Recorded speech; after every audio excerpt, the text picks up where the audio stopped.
4510, State of Texas versus Ruby Benton Court. Can I have parties announced for the record for the state, Hunter Morris. for the defense? Elizabeth Settle. And are you Ruby Benton Court? Yes, Your Honor. Did you understand what you're charged with is credit or debit card abuse? That's a felony. The range of punishment is anywhere from 180 days up to 2 years in the state jail facility and up to a $10,000 fine. Did you understand? Yes, Your Honor. Showing you the plea bargain page. Did you review that page with your attorney and did you understand it? Yes, I did, Your Honor.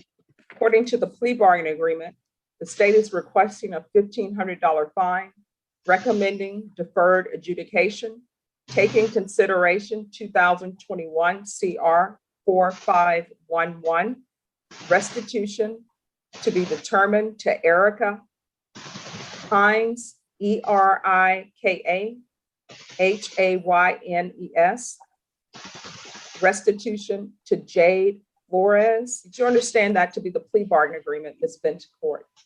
Yes, Your Honor. Outside the agreement, the state is requesting that your deferred adjudication be for a term of 3 years. There be a TAP evaluation, 120 hours of community service restitution, no contact with Erica Haynes, Jade Flores, theft level 2 course, and the MRT course. Did you understand those are recommendations from the state and the court does not have to follow those recommendations? Yes, Your Honor. Then to the offense is charged, how do you plead? Guilty, not guilty, or no contest? No contest, Your Honor. Are you proceeding with sentencing? Yes, Your Honor. Anything you wish to say on behalf of your client? Yes, Judge, my client is 41 years old. She's a single mother of two boys who live with her. Her only prior judge was in 2004, was a driving while license invalid. And so we would ask you, and she just now got, well, I don't know that she's gotten the job yet, but she's very close to getting it with Title Max. So we're asking that this fine be probated, also in light of the fact that there's maybe restitution. So we would just ask the court to probate the fine. All right, Ms. Benton Court, why are you stealing? I'm sorry? Why are you stealing? Why are you taking things that don't belong to you? And it was a mighty bold move of you to take somebody's credit card while they're in line. And then you don't even leave the store with the credit card. You take the credit card and go back to another place in the store and start using their credit card. So explain to me, why are you taking things that do not belong to you? I didn't think well acting, Your Honor. I was going through, it's not an excuse, but I was going through a divorce and I just wasn't thinking.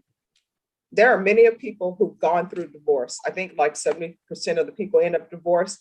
They do not go to a store, take somebody's credit card, and then start using that credit card in the store. So again, we're back to the point of why. I didn't have money, Your Honor, and I was paying for my medication. I wasn't thinking, I'm sorry. I really don't have an excuse. No. Well, they want you to do the MRT. The MRT is supposed to teach you, I think, lessons that should have been learned at home when you're a child and in elementary school, which is don't take what doesn't belong to you. Yes, Your Honor. Don't steal.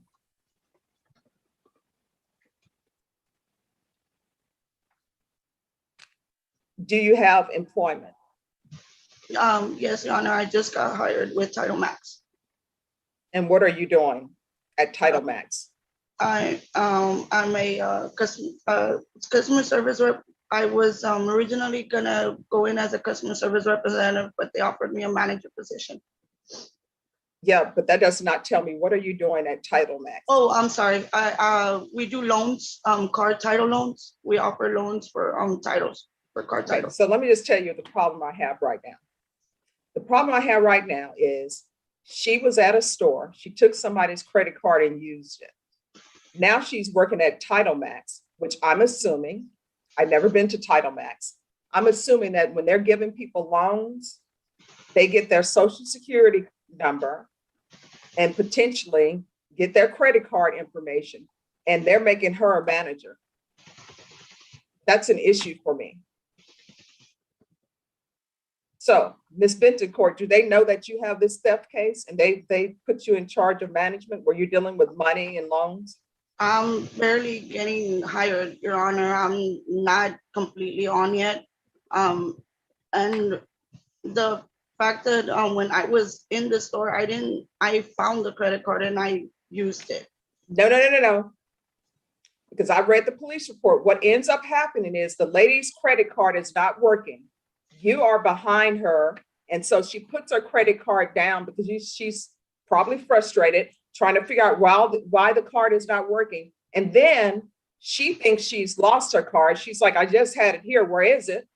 And then they pull a video and they see you've taken the card and you've gone to the pharmacy using her credit card. So it wasn't, you just found a card on the ground. No. If you found a credit card on the ground. No, I didn't say on the ground, Your Honor. I said I found the credit card and I used it. I didn't say on the Where did you find it? It was on the counter. Yeah, on the counter where she had set it down because it was not working and she was frustrated. So again, that was a bold move on your part. And that says something about your character, that you pick up a credit card, it's on the counter right next to the complainant. You take it and you start using it in the store. So I am back to the point of, one, do you really have a job with Title Max? Two, does Title Max know that you have this theft case where you stole someone's credit card and was using it in a store? Because three, I don't think that you can be trusted at this point in time in your life to have information that includes people's social security number, their home address, and the fact that they have credit cards. So does Title Max know you have this theft case? I don't know what exactly they know. We're going through the hiring process, the onboarding, they're checking everything, Your Honor. Well, let me just tell you, you're not working at Title Max, not in this court. So you're gonna have to find some other place to work where you're not dealing with money. And when I say dealing with money, I mean where you don't have access to people's social security numbers, to people's credit card information, to their home address. And if you are in a management position at Title Max and they're considering giving people a loan, I'm sure you have all that information along with their bank account if you're in a management position. And that cannot be. This is what the court is going to do. It's a $1,500 fine. I'll probate it. 3 years deferred adjudication. Taking consideration 2021 CR 4511. Restitution to Erica Haynes and Jade Flores. All right. Ms. Bentoncourt, how are you supporting yourself? Who's paying for your food and your house and all of that? I get assistance, Your Honor. I'm sorry, what? I get assistance, Your Honor. Oh, Judge. What are you getting assistance for? I get food stamps with my for my kids. Okay, so you're being supported by the taxpayers. So you get food stamps. And why do you not have a job? I've been looking for a job, Your Honor, and I just got this job, and well, now When's the last time you had a job? Last year, Your Honor. All right, yeah, that's going to change. I don't know why people who are able-bodied and can work think that taxpayers want to support them. I mean, I don't want to do it, but I'll do it because your children need to eat. But you're going to get a job while you're on probation. Yes, ma'am. I'm not trying to not work. That's You haven't been working for a year. I'm sorry? You have not been working for a year, but so that's you I've been trying looking not to work. I've been looking, Your Honor, and I've been applying different places, and I just got hired on to this position, and well, I'm not officially hired, but You've been looking for work for a year. So what Yes. that means is the taxpayers, people on this Zoom screen who have jobs, have been supporting you for a year. And that's No, gonna stop you. You're gonna um, get a uh, job. No, I know that, Your Honor. I was married previously, so my husband was paying for everything. Or you're gonna get a, I just got divorced. all right, you're gonna get a job. All right, That's- it's 120 hours of community service restitution. How far did you go in school? I have my GED. All right. There's 120 hours community service restitution, or that would be waived if she is in some type of trade school or seeks higher education. If you're drug tested today, what are the results going to be? And know that you're going to get drug tested today. Negative, Your Honor. All right, there's going to be regular Zoom reporting. If you can't report by Zoom, that'll be in person. I'm going to want random field visits one time per month. All right, Ms. Benton-Court, is there anything else you need from the court in order to be successful? No, ma'am. In a striking courtroom moment, Ruby Benton stood before the judge facing credit card abuse charges, an act caught on surveillance that showed her boldly taking a card left briefly on the counter by another shopper. The judge didn't hold back, questioning her morals, her judgment, and her recent hiring as a manager at TitleMax, a place dealing directly with sensitive financial data. Benton tried to explain she was going through a divorce and lacked money for medication, but the judge was unmoved, calling it a character issue and shutting down her employment prospects in finance. Despite her emotional apology, the judge made it clear, theft is theft, and poor decisions have consequences. She received a $1,500 fine, probated, 3 years deferred adjudication, community service, and restitution. The court demanded she find honest work, warning that taxpayer support would no longer be her safety net. This was more than sentencing. It was a sharp wake-up call wrapped in accountability. All right, with that, we're going to close the record. CR 4510, State versus Ruby Benton-Court. Can I have parties announce? Megan Galloway for the state. And are you Ruby Benton-Court? Yes, Your Honor. Did you review the motion to enter adjudication of guilt and revoke community supervision with your attorney? Did you understand it? And for the state? Duffy Pitlock for the state of Texas, Your Honor. Valentina Kogut for Miss Betancourt. All right, and are you the same Ruby Benton-Court who was placed on deferred adjudication in 2021 CR 4510 for the offense of credit debit card abuse on July 20th, 2021 for a period of 3 years? Is that you? Sir. All right, state. Violation of condition number 5 in Bexar County, Texas, the defendant Ruby Benton-Court did then and there fail to report to the supervision officer as directed for the months of February through September 2022 in violation of condition number 4. How do you plead for that? True or not true? True. State. Are you waiving the remaining allegation? State will waive and remain. Waive and abandon the remaining violation. Thank you. Your All Honor. right, no problem. Any objections? Yeah. Did you understand by pleading true to violation of condition number 5, the court could find it true, grant the motion, find you guilty, sentence you up to 2 years in the state jail facility and up to $10,000 fine? Sir. Knowing that, do you still wish to plead true to violation of condition number 5? Yes. Court will find violation of condition number 5 true. Is there proposed agreement? Yes, there is, Your Honor. That is to grant the state's motion to revoke probationer, but to sentence under 1244 for 300 days Bexar County jail with a felony conviction. Yes, and that's our understanding. All right, what has she done on probation? Any objection to the court reviewing the court summary? None from the state, Your Honor. None from the defense. All right, what I can do, I can tell y'all, I'm not inclined to grant a sentence under 1244. According to the court summary, she hasn't done anything. Have you done anything? Have I? All right, could you raise your right hand for me, please?